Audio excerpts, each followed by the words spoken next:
My name's Eric. I'm 37, and up until a few months ago, I thought I had a decent grasp on what boundaries meant.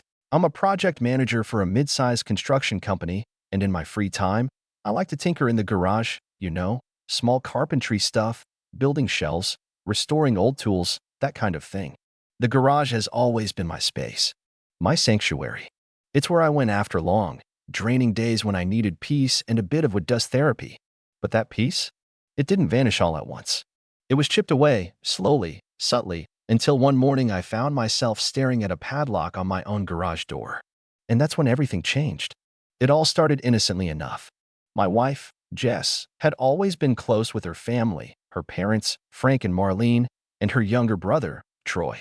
They live about 20 minutes from us, in a cramped two-bedroom townhouse that's bursting at the seams. They're not bad people exactly, just messy, disorganized. The kind of folks who can't throw away a broken chair because someone might fix it someday, but that someone is never them. When they called one weekend and asked if we had a little extra space in our garage for some boxes, I didn't think much of it. At first, it really was just a few boxes. 2 cardboard containers labeled Christmas and books. I shoved them in a back corner, under my workbench, and figured they'd grab them once they needed their decorations or found time to sort them out. But then the visits started increasing. Every couple of weeks, Frank would swing by with just one more thing, usually dragging a reluctant Troy with him. Soon it wasn't just boxes, it was chairs, bags, some old gym equipment, and what looked like parts of a disassembled futon. My workbench became harder to access. My floor space shrank. I had to move things around constantly just to get to my drill press. I brought it up with Jess, casually at first. "Hey, your parents are kind of taking over the garage," I said one evening while we were cleaning up after dinner. She waved it off with a tired smile. "They're just storing a few things, Eric. It's not forever. Be patient, okay?" I tried to be. I really did. But patience, it turns out, has a shelf life, especially when your garage starts to look like a second-hand furniture warehouse. A few more weeks passed, and I came home one night to find Frank and Marlene inside the garage, going through my drawers. Frank was holding one of my wrenches, squinting at it like he wasn't sure if it was his or mine. "Hey," I said, not harshly, but not soft either. "What are you guys looking for?" "Oh," Marlene chimed in. "We were just trying to find a screwdriver. Troy thought he left one here." "Why would Troy leave a screwdriver in my garage?" I asked, not entirely joking. Frank chuckled. "Well, we've all been using the space so much lately, it's kinda like a shared garage, right?" I didn't laugh. I didn't even blink. I just stared at them until they awkwardly shuffled out. That night, I told Jess point blank, "Your parents need to move their stuff. This isn't working. I can't even use my tools without tripping over their junk." She sighed, like I was the unreasonable one. "It's not junk. And they don't have space, Eric. Come on, it's just the garage. Why are you so territorial about it?" That hit a nerve. I don't ask for much. I don't care if her mom rearranges our living room every Christmas, or if Troy drops by and eats all our cereal. But the garage, that was mine. My one little bubble. But instead of arguing, I let it go. For the moment. A few days later, I noticed something strange. One of my tool cabinets had been moved. Not slightly bumped, but completely relocated to make space for a giant plastic shelving unit filled with God knows what. I opened a few bins out of curiosity, extension cords, tangled holiday lights, a waffle maker, and, bizarrely, a shoebox full of old VHS tapes. It was chaos. I went inside and asked Jess if she knew what happened. She barely looked up from her phone. "Oh, yeah," she said. "Mom came by earlier. She needed more space and thought it'd be better to organize everything on shelves." Isn't that more efficient? Efficient. Right. For them, maybe. I was furious, but I held it in. Instead of blowing up, I started moving my tools into the basement, carving out whatever corner I could between the water heater and the washing machine. It wasn't ideal, but I was tired of fighting. At least, that's what I told myself. Until the padlock. It was a Saturday morning when I found it. I had just come back from a hardware store run, coffee in hand, eager to finally repair the busted hinge on our side gate. But when I walked up to the garage, my key didn't work. I frowned and tried again. That's when I noticed the shiny new padlock, thick, heavy-duty, with a fresh gleam like it had just been installed that morning. I stood there in disbelief, gripping the handle like maybe, just maybe, if I pulled hard enough, reality would bend in my favor. I stormed inside. Jess was in the kitchen, humming and making a smoothie. Jess, I said, trying to keep my voice steady, why is there a padlock on the garage? She didn't turn around. Oh, that. Dad put it on. He said they didn't want anything disturbed since it's mostly their stuff now. I blinked. Their stuff? Their garage? She shrugged like it was the most normal thing in the world. You haven't really been using it much lately, Eric. You've got your tools downstairs now. They just needed a secure place for everything. You understand, right? No. No, I didn't understand. Not one bit. My heart was pounding in my chest, a mix of anger, betrayal, and something deeper I couldn't even name yet.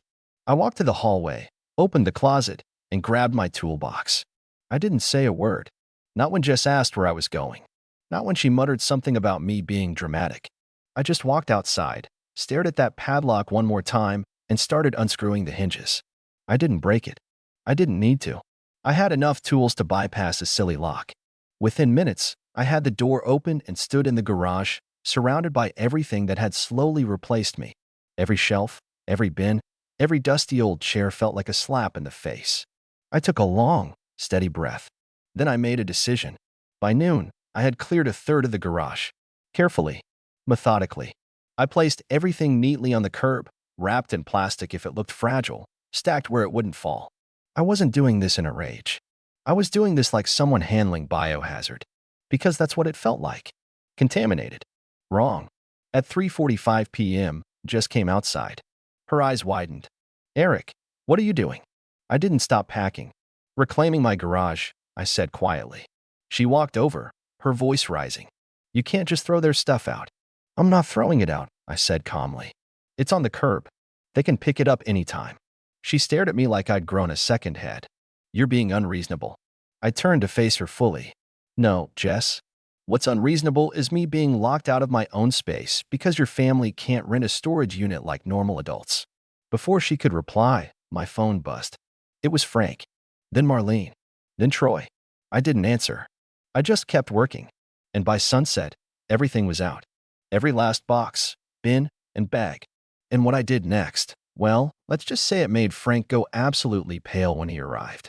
Frank pulled up around 6:15 p.m. in his beat-up Ford Explorer, tires screeching slightly as he braked too hard in front of our driveway. Marlene sat in the passenger seat, already glaring at me like I'd set their house on fire instead of just putting some clutter on the curb. Jess was trailing behind them, her arms crossed, her face tense with that half-pained, half-disbelieving expression I'd grown far too familiar with over the last year. Frank stepped out like he was storming a battlefield. What is all this? He barked, waving toward the rows of plastic bins and garbage bags now lined along the curb like soldiers awaiting inspection. Why is our stuff out here? I didn't even pause from what I was doing, taping a final label to a box of tangled Christmas lights. Because it doesn't belong in my garage. He stared at me like I'd just spoken in another language. Our garage, he corrected. I turned and faced him, finally. No, Frank. My garage. I pay for this house. The mortgage. The property taxes. The maintenance. You've been squatting in my workspace for 6 months. You crossed a line. Marlene scoffed from behind him, arms flailing slightly as she stepped forward. Squatting? Oh, please, Eric. We asked permission. Yes, for 2 boxes, I shot back. 2 boxes.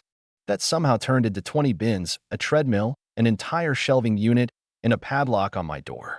You didn't ask for that. Frank's face started turning red, veins rising slightly on his temple. You're being petty. It was a storage favor. Families help each other out. And I did help, I replied. For months. But helping you doesn't mean handing over ownership. That's not family, that's exploitation. Jess was standing behind them now, silent, but I could feel her watching everything. She hadn't said a word since I started emptying the garage.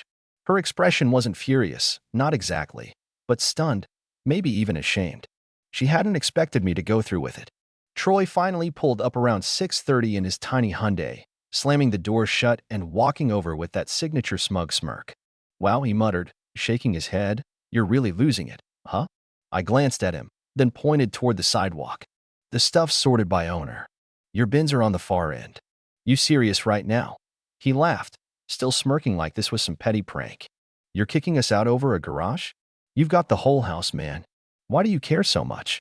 Because I gave an inch and your family took the whole damn mile. You guys crossed every boundary I set. You made yourself at home in a place I never invited you into. Then you locked me out of my own space. That's not how this works. Frank took a step closer, posture rigid. We trusted you. We thought you were family, but you're acting like a stranger. I stepped up, face to face. No, Frank. You expected me to be passive, to just roll over and accept it. And when I didn't, you acted like I was the villain. Marlene looked like she was about to explode. We could have just talked about this. You mean like when you rearranged my garage without asking? I snapped. Or when you told my wife it was your space now. Or when you put a damn padlock on the door like I was some trespasser in my own home. That silenced her for a second. Frank finally broke the pause. You're going to regret this, Eric. I smiled, but it wasn't warm. It was the smile of someone who'd finally reached the end of a very long rope. No, I already regret letting it go on this long. And then I turned away. That should have been the end of it. But it wasn't. The next morning, I woke up early and walked out to the curb to find a few of the bins still sitting there. Most of the bigger items were gone, loaded up into Frank's car after the shouting match the night before. But 3 bins were left behind, and one was open, clearly rummaged through. I sighed. Of course, they hadn't picked everything up. At breakfast, Jess was quiet. She didn't touch her food, didn't look up from her plate. I waited for her to say something, anything, but the silence stretched for minutes. Finally, I broke it. So, are we going to talk about what happened yesterday? She swallowed, but still didn't meet my eyes. You embarrassed them. I felt something harden in my chest. I reclaimed my space. They embarrassed themselves. Her voice was soft. You didn't tell me you were going to do that. You didn't tell me they were putting a lock on my garage, I said flatly. She looked up finally, and the hurt in her eyes almost made me waver. I didn't know they would. I thought they'd stop eventually. I stood up and poured myself another coffee, needing something to do with my hands. They weren't going to stop, Jess. You know that now, don't you? She didn't answer, but she didn't argue either. Later that day, I moved all of my tools back into the garage. It felt strange at first, like returning to a room that had been occupied by strangers. But with each shelf I reorganized and each tool I put back in place, I felt something settle inside me. Not just relief, control. Like I had taken back something that had been quietly stolen from me piece by piece. But then, that evening, something unexpected happened. I got a knock at the door. Not the front door, the side door. The one that leads into the garage. When I opened it, Frank was standing there again. But this time, he wasn't shouting. He looked rattled, pale. His hands were shaking slightly as he held out a single piece of paper toward me. I took it and scanned it. It was a receipt. For a storage unit. A very large one. Just wanted to let you know, he muttered. Eyes fixed on the floor. We won't need your garage anymore. Then, quietly, he added, you made your point. And walked away. But that wasn't the part that shook me. Because behind him, across the street, I saw Marlene. She was standing next to a truck, her face red, her hands on her hips. And she was watching Jess, who stood on our porch. And Jess was watching me. Because this wasn't over. Not even close. That night was quiet, but not in a peaceful way. The kind of quiet where the air feels too still, like the calm before a thunderstorm. Jess didn't say anything else after Frank left. She just stood there, arms folded across her chest, eyes distant. I didn't press her. I knew better by now. She was processing. Or maybe calculating. Either way, the silence between us spoke louder than any argument could have. I spent the rest of the evening in the garage, slowly reclaiming it inch by inch. I swept the floor twice, not because it needed it, but because the rhythm of it helped calm my thoughts. I set my toolboxes back on the shelves, reinstalled my pegboard, and even rehung the vintage Miller Lite sign I'd picked up years ago, the one Jess hated and had conveniently forgotten to rehang after the garage got taken over. As I worked, I realized just how much I'd let go of, not just the space, but my own voice. When I finally came inside, Jess was curled up on the couch, watching something on TV with the volume low. I sat on the opposite end. For several long minutes, we both pretended to be immersed in the show, but neither of us was really watching it. Eventually, she said, you could have told me what you were going to do. I didn't think you would have backed me up. I answered honestly. And I needed to know that I could still stand up for myself, even if it meant doing it alone. She flinched a little, but didn't deny it. After a pause, she asked, are you going to hold this against me forever? I shook my head. No, but I'm also not going to pretend it didn't happen. That was the end of it for the night, anyway. The next morning, I found out what you made your point really meant. I went out to the curb to bring in the trash bin and noticed a folded note taped to the mailbox. No envelope, Just my name in sloppy, all caps handwriting. I knew it was Frank's the second I saw it. He writes like he's still using a chalkboard. The note read, "Hope you're happy. You've humiliated your own family over a garage. Your wife's upset. Your in-laws are hurt. And you've made enemies out of people who only ever tried to support you." Think about that. It wasn't signed, but I didn't need a signature. I crumpled it without reading it twice. But as I turned back toward the house, I noticed something else. The side fence gate was slightly ajar. Odd. I always lock it. I walked over and spotted faint footprints in the dirt. Someone had been in our backyard. That evening, I installed a camera facing the back gate. Not because I was paranoid, but because I knew the way Frank operated. He wasn't the kind of guy who let things go quietly. He simmered. He brooded. He plotted. The man once held a grudge for 5 years over a poker game because someone accused him of looking at their cards. A couple of days passed without incident, though the atmosphere in the house was still cold. Jess was civil, but distant. She cooked meals, we exchanged small talk, but it all felt mechanical. Like we were both walking on a tightrope and afraid to tip either way. Then came Saturday. I was in the garage, working on refinishing a cabinet I'd found on Craigslist, when the door to the house swung open and Jess walked in, holding her phone. "They posted about you," she said flatly. "Who?" "My mom. On Facebook." I wiped my hands on a rag and raised an eyebrow. "What kind of post?" She handed me her phone. It was Marlene's profile. She'd shared a post with a smiling stock photo of a broken family, complete with sad eyes and dramatic lighting. The caption read, "When you do everything for someone, let them marry your daughter, let them into your life, and they repay you by throwing your belongings in the street and locking you out.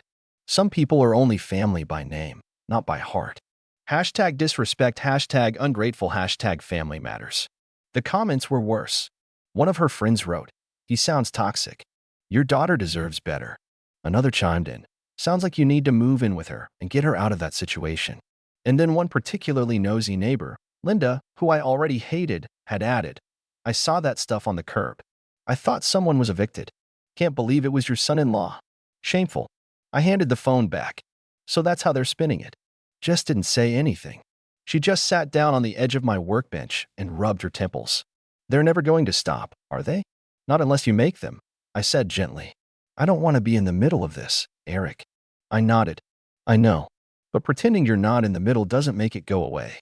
Right now, they're attacking your husband online because they didn't get their way." Her shoulders slumped. "What do you want me to do?"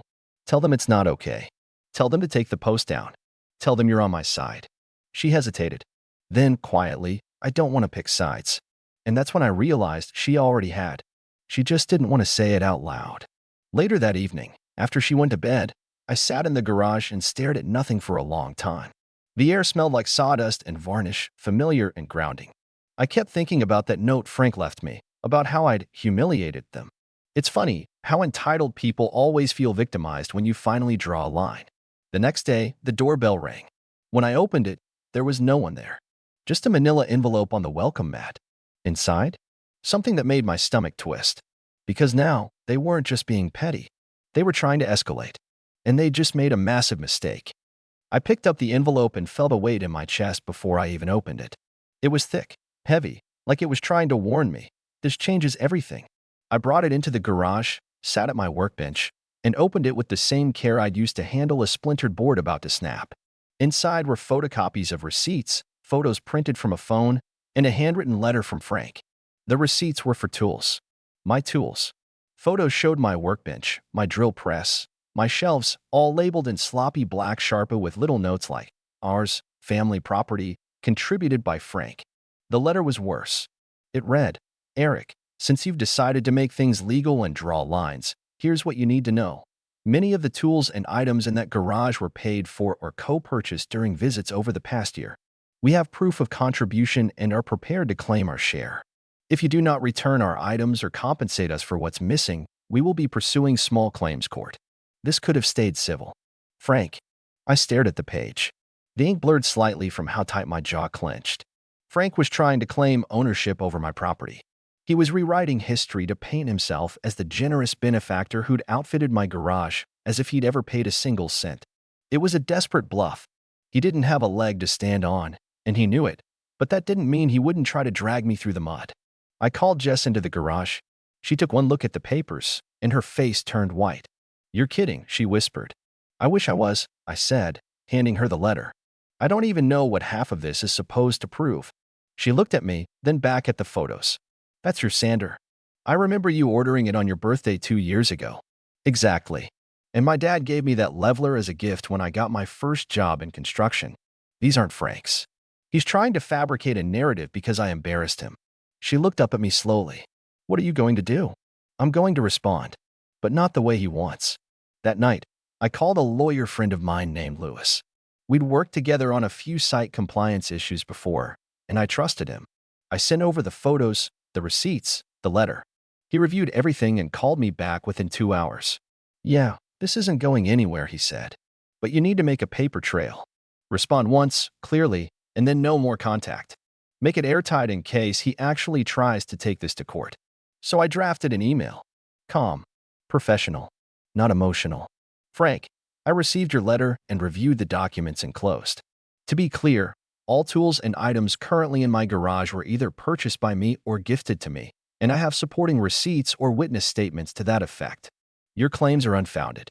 If you proceed with legal action, I will counter for harassment, attempted fraud, and defamation. Any further contact should go through my legal counsel. Eric." I copied Lewis on the email. Then I hit send. The response came the next day. From Marlene. "You think you're so smart, hiding behind lawyers. We trusted you. We let you marry into our family. We treated you like a son. And this is how you repay us? You've turned Jess against us. You've poisoned her. You're ruining everything." And then, the final line, "If Jess leaves you over this, it'll be your own fault." I showed the message to Jess. She read it slowly, mouth tightening with each sentence. Then she handed the phone back and said, "Delete it." "You okay?" I asked. She nodded. "No one talks to my husband like that. Not even my mother." It was the first time in weeks I saw fire in her eyes again. That night, Jess called her parents. She didn't scream. She didn't cry. She spoke with the same cold, deliberate tone I'd used when I placed their things on the curb. "I saw the message, Mom. I saw the Facebook post too. You need to take it down. And you need to back off, permanently." I could only hear Jess's side of the call, but I could feel the storm on the other end. "No," she said. "You don't get to twist this into Eric being the villain. You locked him out of his own garage. You acted like it was yours. You used me to do it. You made him feel like a stranger in his own house. And now you're playing the victim." Her hand trembled slightly as she held the phone, but she never broke. "This isn't just about the garage anymore. This is about you. About how you manipulate people and expect us all to bend to your reality. Well, I'm done. You're not welcome in our home anymore. Not unless you apologize." Another pause. And then, "No. This time you don't get to decide when the conversation's over." She hung up. That night, for the first time in weeks, Jess came out to the garage and sat beside me while I worked. "You were right," she said quietly. "About all of it." I didn't say anything at first. I just handed her a small box of screws I was sorting, and we worked together in silence for a bit. "They've always been like that," she added after a while. "But I never saw how deep it went until now. They make you feel like you owe them for letting you exist in their world." "Yeah," I said. "That's exactly it. I don't want to live in their world anymore." The fallout came fast after that. The Facebook post vanished within 24 hours. I imagine it wasn't by choice. Jess had commented directly on it, tagging her mother and calling her out for lying. It got messy. Dozens of comments from mutual friends, some defending, others asking what really happened. But it was too late for damage control. Jess blocked her parents. Then, we changed the locks. Not just for the garage, for every door. I added cameras to the front and side entrances, and we even got a doorbell cam. I wasn't taking chances. A week later, a letter arrived in the mail, handwritten again, but this time from Troy. He didn't want to pick sides, he said. But he thought it was messed up that we'd cut off contact over some storage space. I didn't respond. Jess didn't either. We were done explaining ourselves. The garage is quiet now. Mine again. The tools are back where they belong. The floor's clean. The Miller Lite sign is crooked, but I like it that way. It reminds me that this is my space, not anyone else's. Sometimes I catch Jess in the doorway, watching me work. She smiles now. Real smiles. Not the tight, apologetic kind she used to give when her family caused drama. We're stronger. We've got boundaries. We learned the hard way that you can't let people stay in your life just because they share blood, Not if they poison your peace, twist the truth, and treat you like a resource instead of a person. Family isn't who says they love you. It's who respects you. And in the end, reclaiming my garage wasn't just about a room. It was about reclaiming myself.